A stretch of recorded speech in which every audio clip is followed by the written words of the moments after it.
Subscribe, click the notification bell, and follow me at Dark Prevails on Twitter, and you'll never miss a new scary video.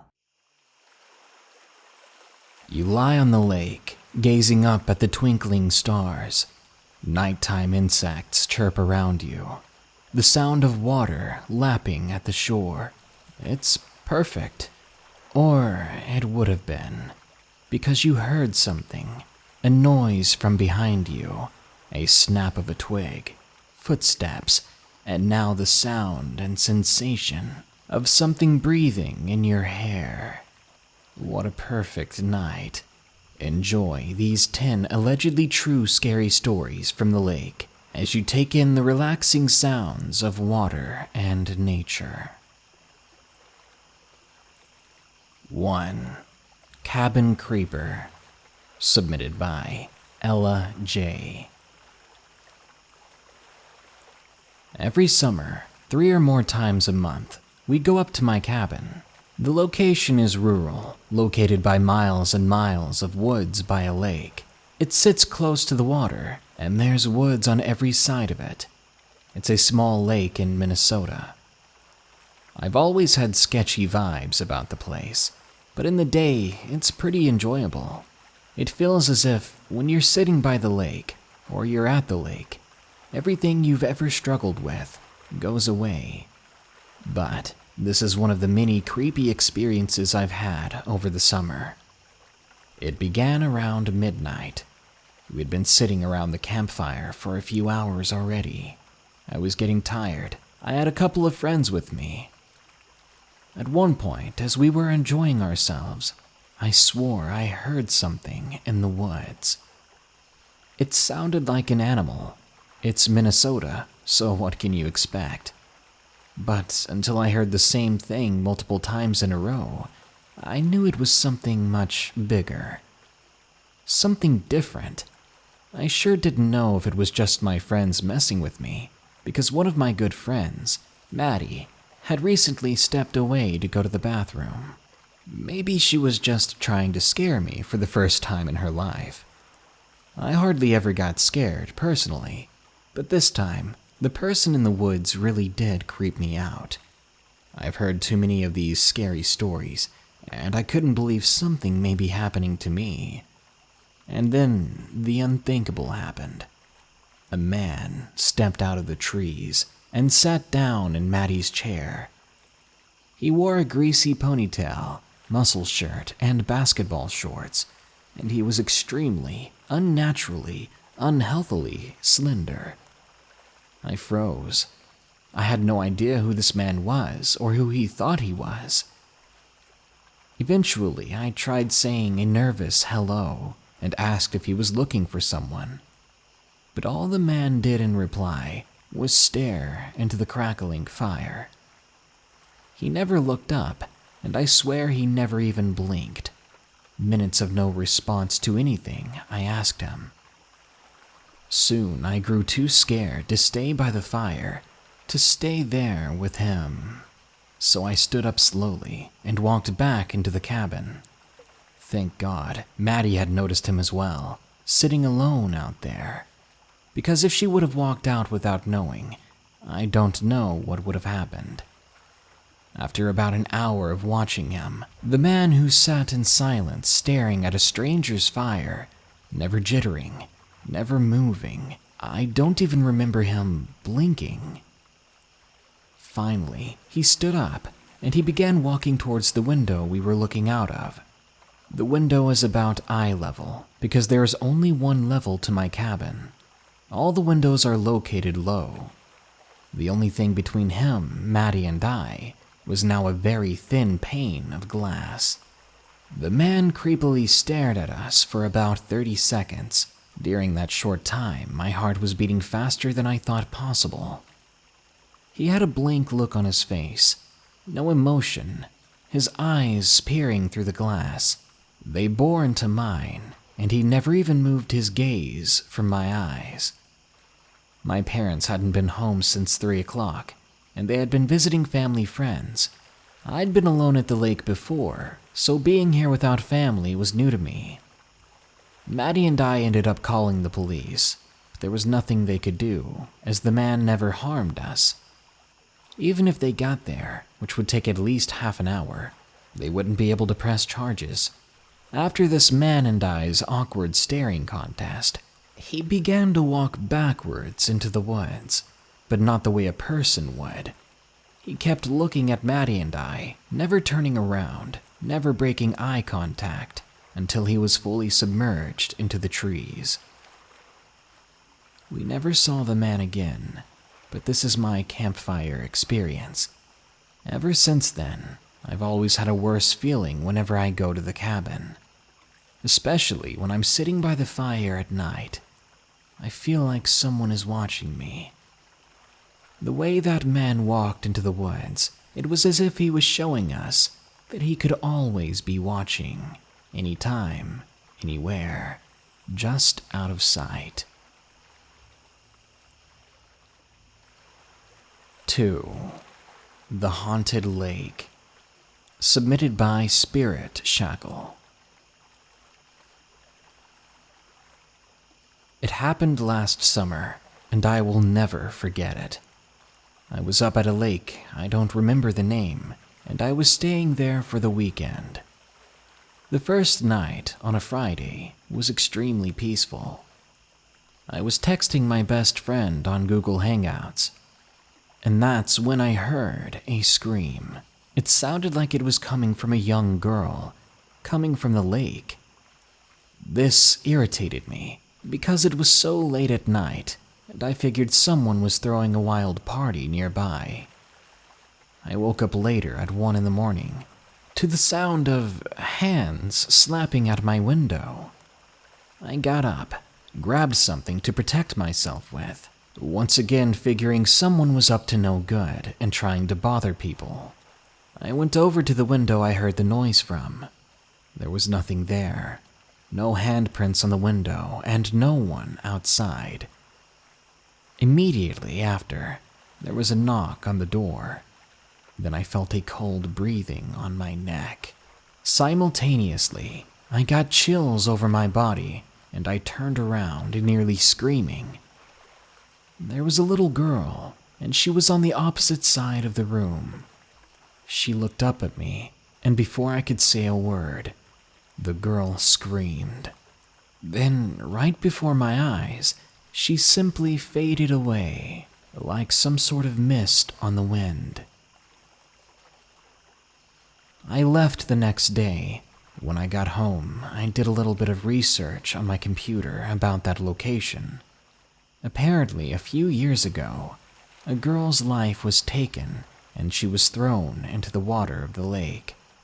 They say passersby heard her screaming in agony, but by the time they arrived at the lake, she was already gone. When I saw the picture they included in the article, I nearly fainted.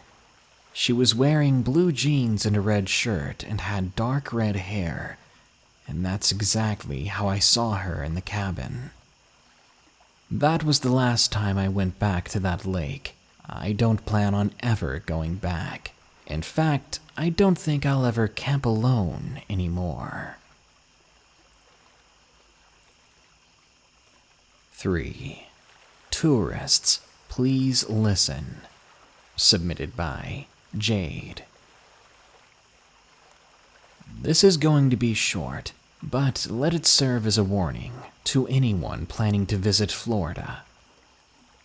In any body of water, at any given time, there's a strong possibility you're being watched or followed by a terrifying creature. Gators are everywhere here. The quicker you know that, the better. My whole family is from Boston, but we moved down to Florida when I was a baby, so I'm a Floridian at heart. However, my mom's side of the family is Boston-born. Anyway, they came down here on vacation a couple of months back. My uncle stopped at one of the nearby parks, so my 2 nieces, 10 and 7 years old, could play. Near this park is a lake, and right before they left the place to meet us for dinner, they decided to take a picture by the lake. He had his 2 daughters, his wife, and even their tiny dog right by the edge of the water. Luckily, they took the picture and everything turned out fine, until they posted it on Facebook and they found something horrifying in the background. There were 3 different gators in separate parts of the picture. There's signs posted everywhere near the lake, saying gators are in the water, but often they're impossible to see. In the picture, one was tiny, sitting on the bank hidden by the grass. Another one was floating a bit further in the lake, but the last one was the creepiest. The one nearest to them had his eyes locked on the 7-year-old girl.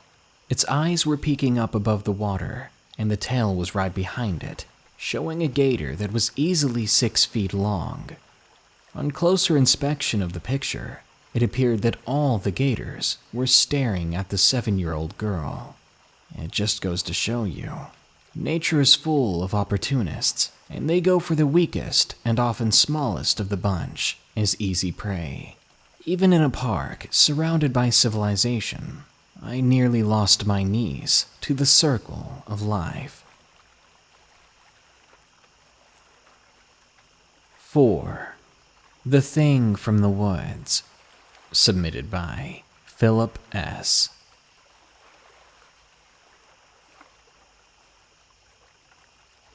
It was about 4 years ago, right at the beginning of the biggest snowstorm of my life. It was February, in my home state of Massachusetts.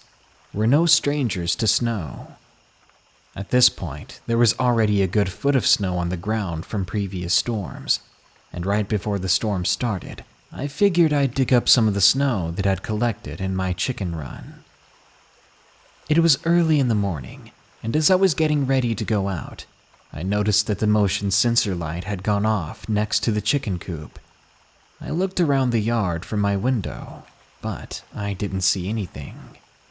As I went to the door, my cat Alfred got in front of it and was looking at me. He was strictly an indoor cat, so it wasn't like he was asking to go outside. I gently moved him aside with my foot, but he got right back in front of the door. He wasn't like this. He was acting quite strange. Maybe he wanted attention, I thought, so I picked him up and I set him on a chair. I walked outside onto my back deck.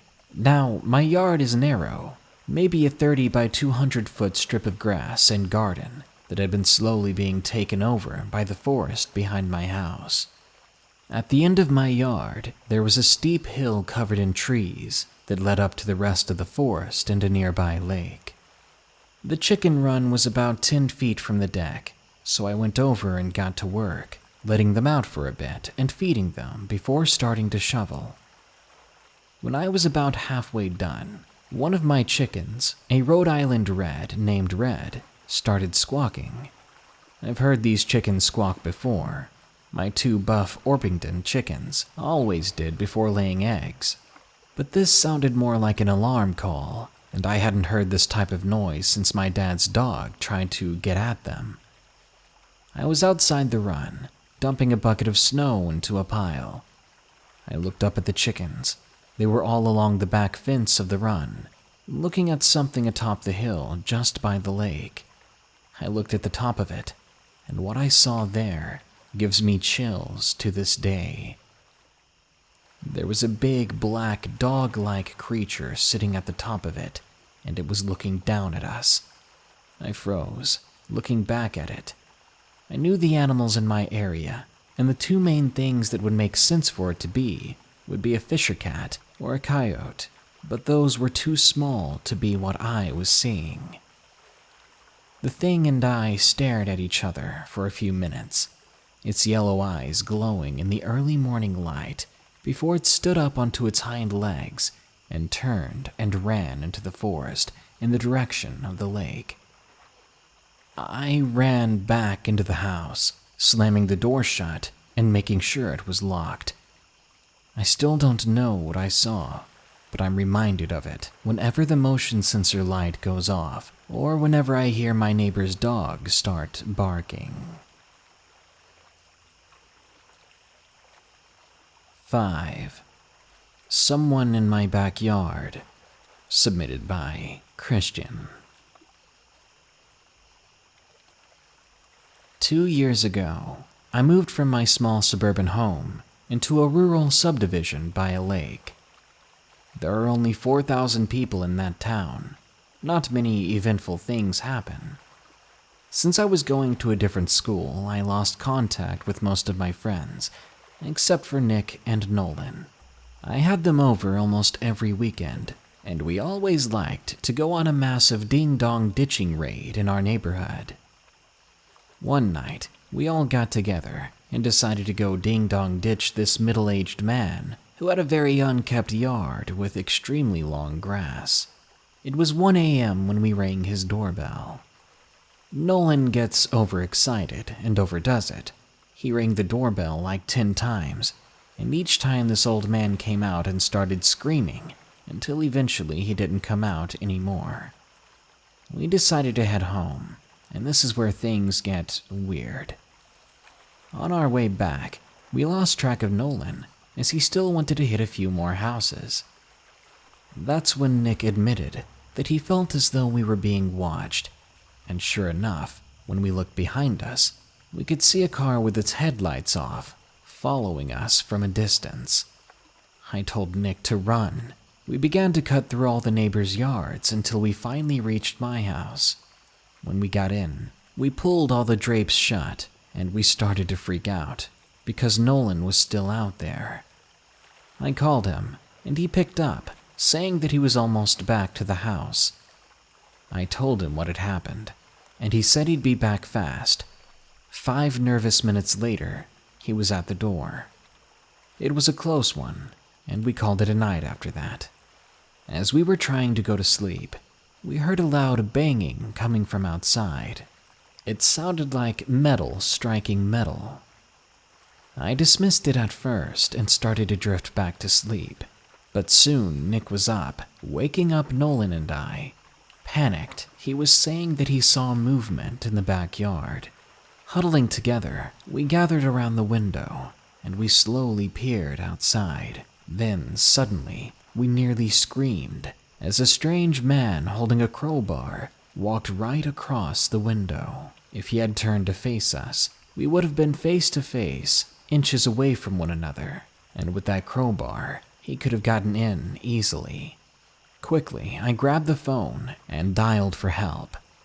When the cops arrived, there was no one to be found, no trace of them, despite our knowledge of him trying to break in. He had obviously been hitting or pulling on something with that crowbar, otherwise we wouldn't have heard anything. Soon the cops pulled away, and we were left there that night, wondering who the strange man was and what he wanted to do once he got inside. Maybe it was karma for the crap we pulled that night, or maybe it was something entirely coincidental. 6. Camp Auburn. Submitted by Bella Cute. I was 10 years old in 2013, beginning my 5th grade career. At that school, every 5th grader got to experience what camp would be like. We all got to go on a trip to a camp, sleeping in cabins, participating in outdoor activities. And lucky enough for me, my one and only best friend and I got to share a cabin together. I was a pretty lonely child. As such, I had around 8 dogs. I was very obsessed with animals at the time. I even wanted to become a veterinarian at that age, but going to the camp made me want to find a new career. All the camp counselors were high schoolers that went to my high school. I remember that our camp counselor was pretty sucky. I would get in trouble for things that I never did, like the time I got separated from the group, and she blamed me for walking off when I never did, but everyone else wasn't that bad. The night before I left camp, we had our last bonfire. We were singing and dancing next to the lake, with the forest to our backs. I was sitting and singing along quietly when I heard a noise from behind me. It sounded like a broken twig. Immediately, I turned around to see what appeared to be a dog, but all I could see was its head. It appeared to be a stray, but the dog looked off somehow, in a way I couldn't yet comprehend. For some odd reason, my 10-year-old brain thought it would be a good idea to pet the strange dog. So I got up and I walked over towards it. I guess since I was so quiet, no one noticed that I had left. As I got farther from the camp and closer to the dog, I noticed that there were no sounds except for the fire in the distance. No birds, no insects, no nighttime animals. At this point, I'm wanting to just turn back when I see that the head of the dog starts moving upwards. Immediately, I stop. I got a weird feeling that I shouldn't have left camp. The eyes of the dog start to glow a dark yellow, and it begins to rise up even higher until its head is further up than I am tall. It's then that I see that it's standing on 2 legs. I feel a warm liquid running down my legs, and I was frozen in place, crying as I watched this tall thing tower over me.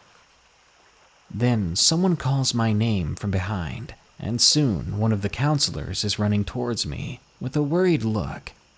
And as soon as I hear them, I began to run back, crying even harder. This was the scariest thing I'd ever experienced. I was crying so hard that when I tried to explain what happened, they couldn't understand my babbling. The worst part was that I had to stay, as it was the last night of camp, so I simply stayed awake the rest of the night, too scared to close my eyes, and also too scared to keep them open. I was afraid that the thing would come back for me. Whatever I saw, it had disappeared before the counselors saw it. The only one that believed me was my best friend. After that experience, I never went camping again. 7. The Quarter Mile Panic. Submitted by Thomas H.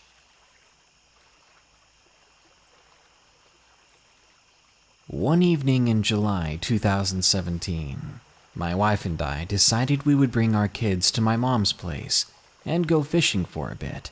At dusk, the fish are more active. We dropped them off and we headed down to the lake, the only lake in that small town.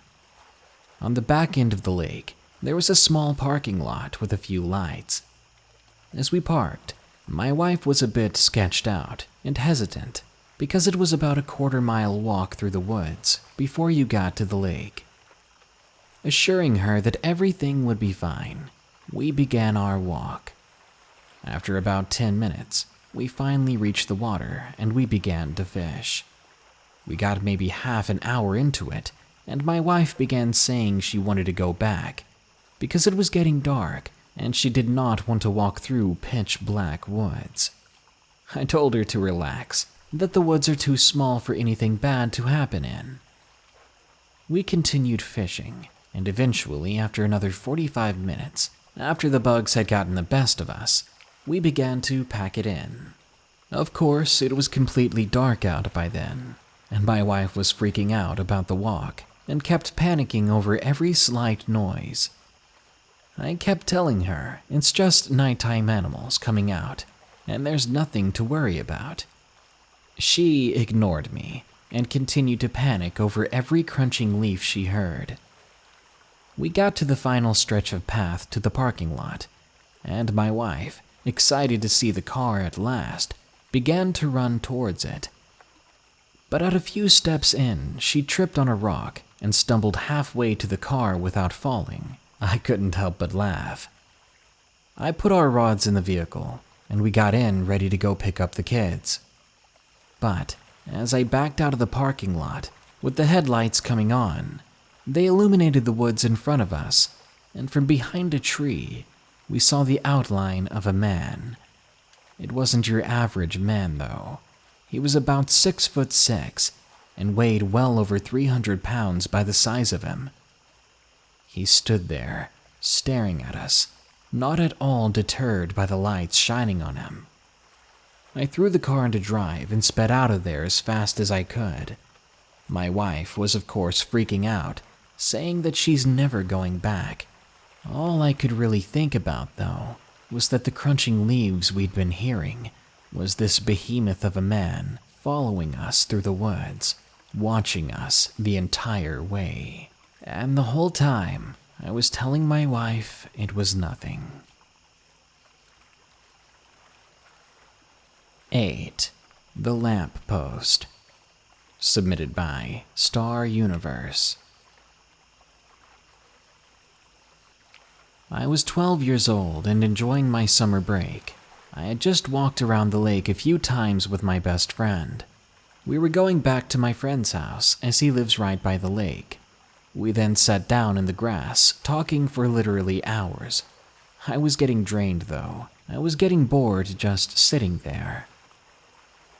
Suddenly, my friend Luke asks me if I want a drink. I refuse and thanked him. Then he went inside to get himself one.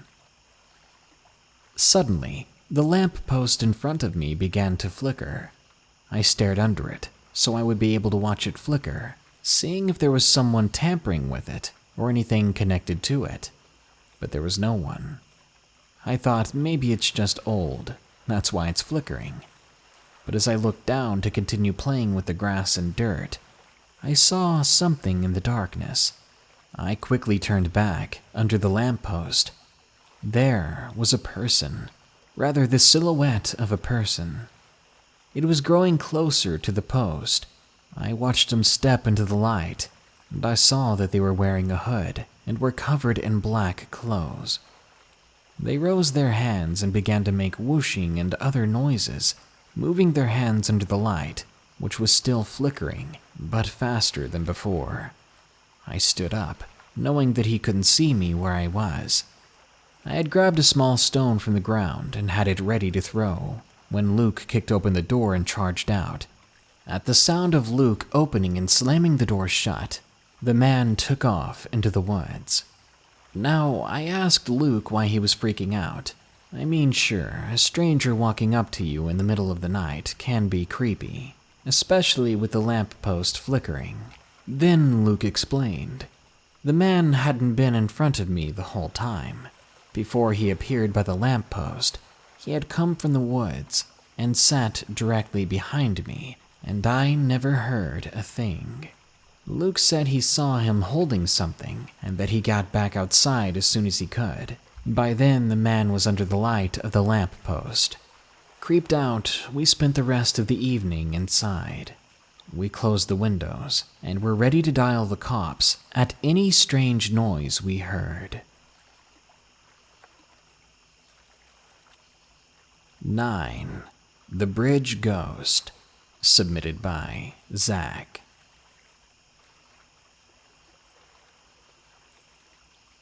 This is a story from my friend.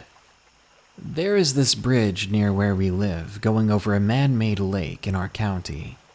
This lake is well known for a very bad reason. The Russian mob is known to dump leftovers there, if you catch my drift. I know it sounds crazy, but we've had numerous reports in the news over it. The leftovers are often found, hands and heads missing to keep them from being identified. This takes place about a week after my friend Q lost his uncle, who he was very close to. In Q's family, there's a tradition where when someone passes away, the other family members drop a rock off the bridge at night to honor the deceased. But the thing is that not many people in the family liked that uncle other than Q. So after a week of trying to get the others together at the bridge, he gave up and ended up having to go alone. When he arrived at the bridge, it was about 10 o'clock.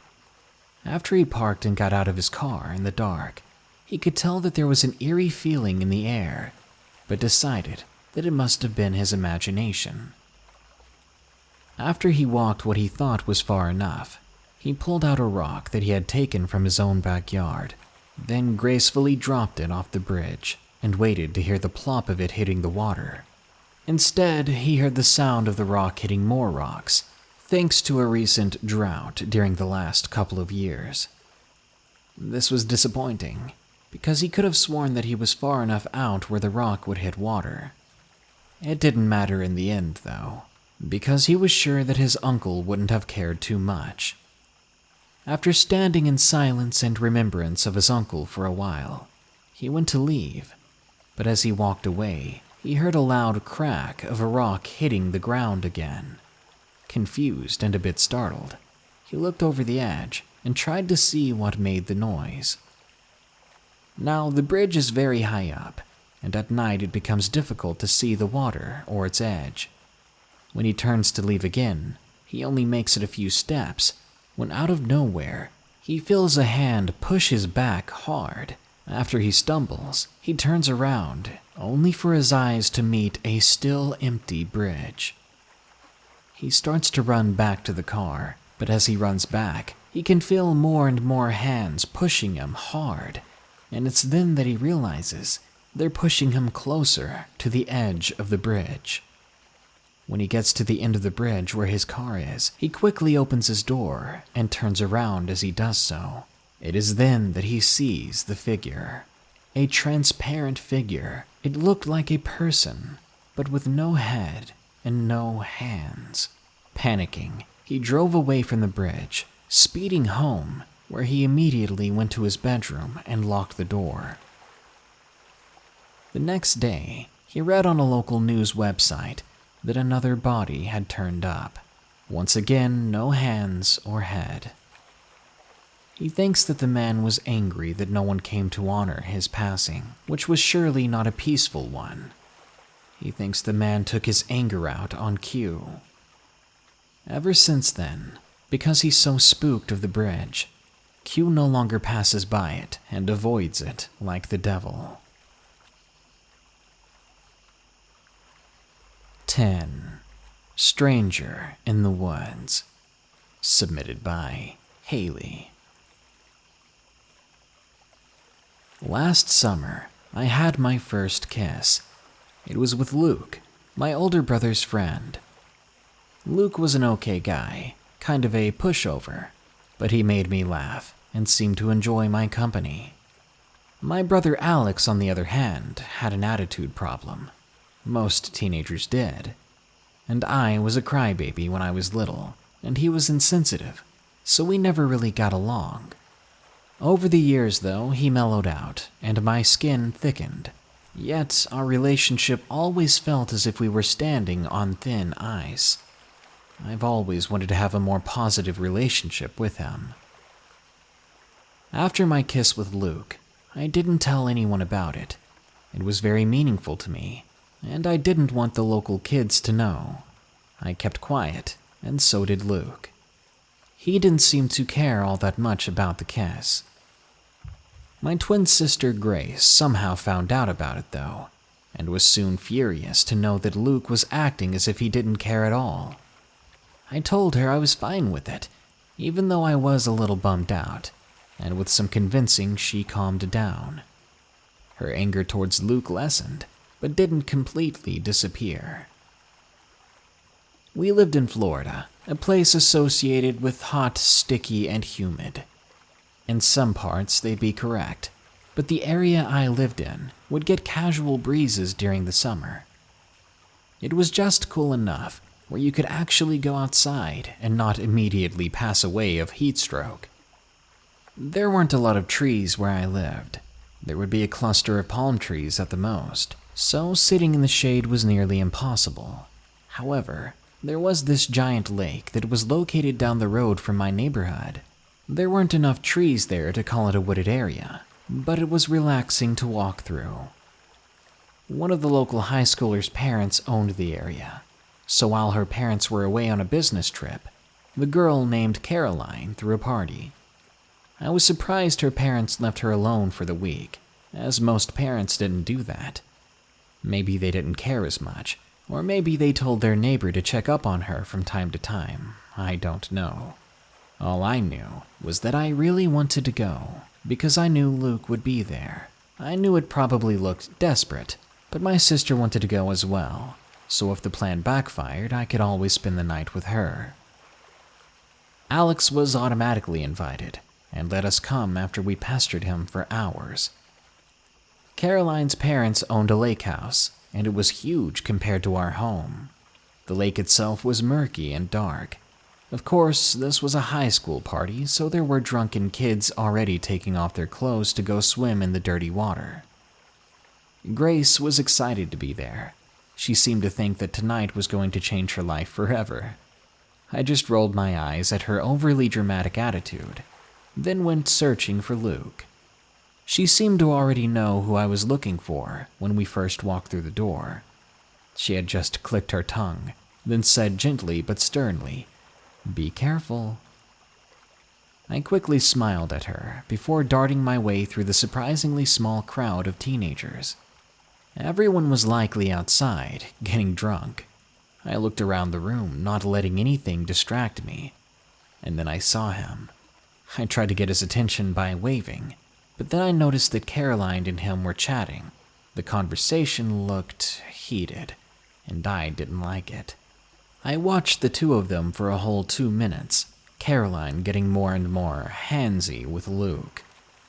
His wide eyes landed on me, and our gazes locked very briefly before I turned around and quickly made my way toward the entrance. "Hailey!" I heard him yell over the loud music, but I just shook my head in denial and walked faster. When I saw an opening in the crowd, I ran down the front porch steps. I'd been so happy to have Luke see me in my new dress, but now I thought it was a waste of cash. "Hailey, wait up!" Luke called from behind me. "Please, let me explain." I didn't listen, though. I just kept running. I was determined not to cry at any means. I went out behind the lake house and let the empty trees keep me company. My flats were dirty from the damp dirt, so I took them off and threw them at the ground in frustration. I was also irritated by the sweat that had built up in the Floridian heat.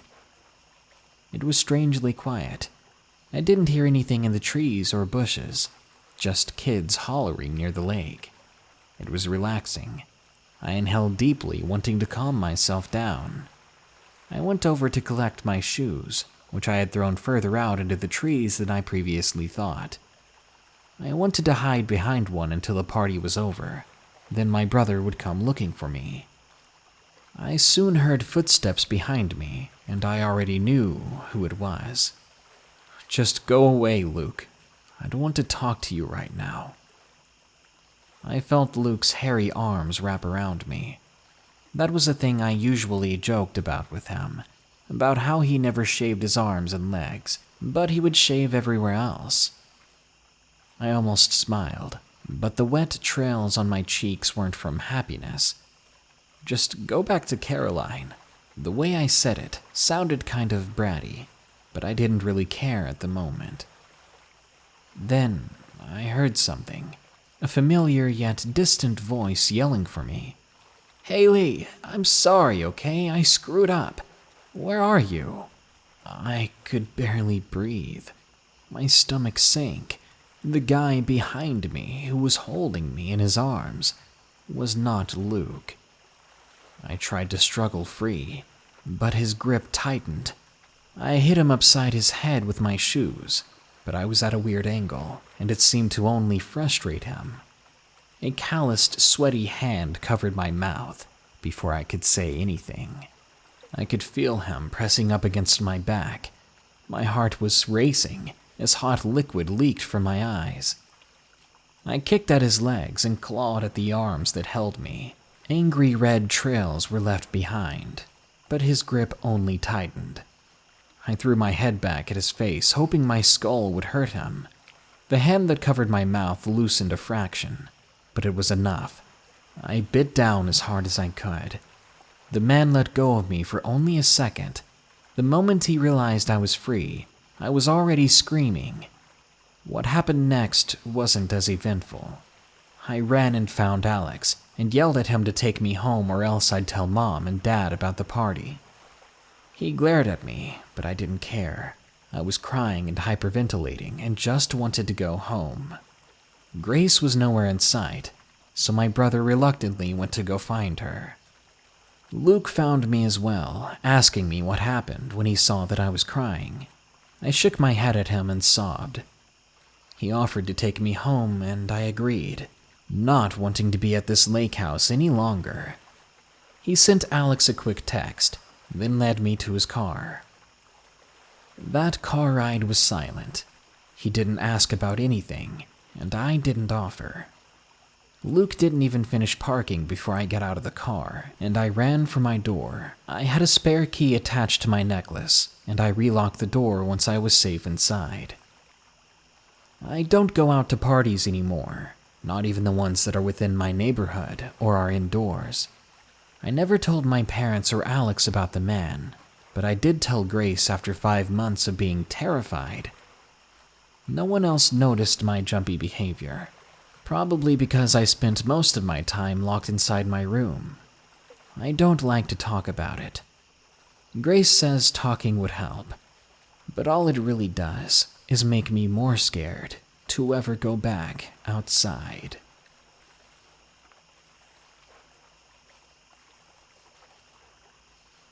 Camping by the lake can be peaceful. I know the feeling. But sometimes peace and quiet is only a distraction, a hazard that makes you forget that terrible things can happen at any moment, and that you at any time can fall victim to the ones who wait around and in the lake. Good night. Be sure to like, share, comment, and subscribe if you enjoyed the video. You can always send me your scary stories at darknessprevails.org/submit. If you want to support my channel, follow me on Twitter at darkprevails. Donate $1 a month on Patreon if you've got the cash, and you'll get your name in the credits. Get some Darkness Prevails merchandise at morbidmonsters.com, or download my free app to get everything in one place. It's called Spooked, and it's available on the Google Play Store. Now then, here are my 5 favorite early comments from the previous video. Don Corleone says, "It is I, the Godfather, who is first. On this, the day of my daughter's wedding, you want I should put you in the top 5 comments, eh?